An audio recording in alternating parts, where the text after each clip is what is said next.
যেই দিন ঈদে মিলাদুন্নবী হবে সেই দিন ট্রাকে করে আল্লাহ রাসূলের প্রতি ভালোবাসা দেখানোর জন্য বের হয়েছে আর বলছে ইয়া নবী সালাম আলাইকা, বলে না? অথচ এই বাক্যের মধ্যে যে আল্লাহ রাসূলের অপমান হয় সেটা কিন্তু আমাদের এই ভাই জানে না। আমি তাদেরকে বলতে চাই, হে ভাই, তোমরা যারা ইয়া নবী সালাম আলাইকা পড়ো, তারা একবার আল্লাহ তার রাসূলকে কিভাবে ডেকেছে একবার তো দেখো। সারা কোরআন একবার তো খুলে দেখো।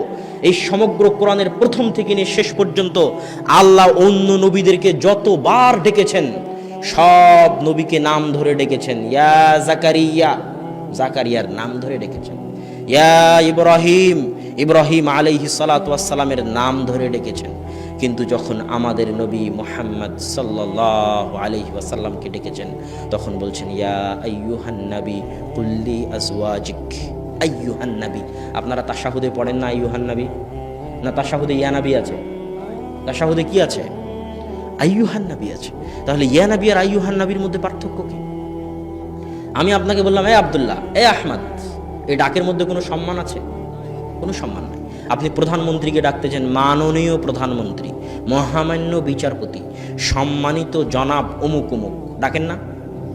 তো আল্লাহ সুবহানাহু ওয়া তাআলা যখন তার নবীকে ডাকতেছে তখন বলতেছে ইয়া আইয়ুহান নবী, হে মাননীয় নবী, হে সম্মানিত নবী, হে মহামান্য নবী, হে সম্মানিত নবী মুহাম্মদ সাল্লাল্লাহু আলাইহি ওয়াসাল্লাম। নামটাও আল্লাহ নেননি, জাস্ট হে সম্মানিত, হে মহামান্য নবী বলে ডেকেছেন।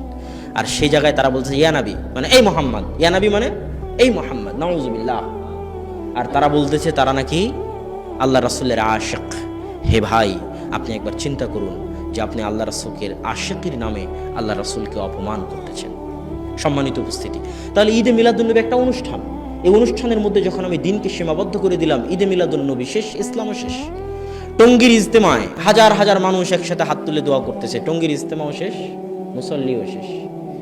তো ইসলামকেও যদি ধ্বংস করতে চান সেটাকে কার মধ্যে সীমাবদ্ধ করে দিতে হবে? অনুষ্ঠানের মধ্যে।